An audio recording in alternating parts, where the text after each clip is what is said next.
Ilm-fan va ishlab chiqarishning samarali integratsiyasini ta'minlash tamoyillariga tayangan holda yuqori malakali yuridik kadrlarni tayyorlashning samarali mexanizmlarini joriy etish maqsadida Toshkent davlat yuridik universiteti hamda O'zbekiston Respublikasi Notarial palatasi o'rtasida memorandum imzolandi.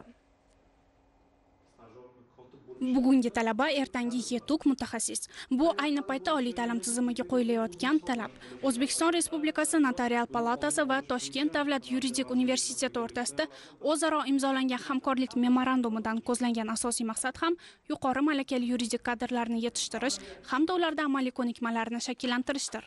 Mamlakatimizda tashkil etilgan Notarial palata yangi tashkilot bilan o'zaro hamkorlik anglashuv memorandumini tuzdik. Bu memorandumda asosiy maqsad bizdagi talabalarimizni, magistrlarimizni mana shu notariat sohaga bo'lgan qiziqishini yanada orttirish.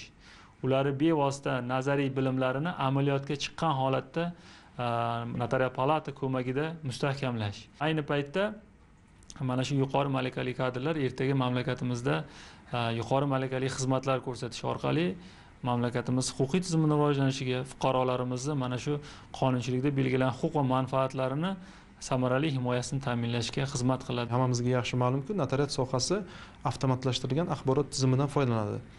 Biz hozirdan agar ushbu talabalarni notariat sohasidagi tushunchalari va bu tizimni ishlash jarayoni haqida o'rgatib borsak, kelgusida bularni o'z faoliyatini boshlaganda hech qanday kelgusida qiyinchiliklar tug'dirmaydi va faoliyatini to'g'ri, halol, vijdonan pok bajarishiga turtki bo'ladi deb o'ylayman.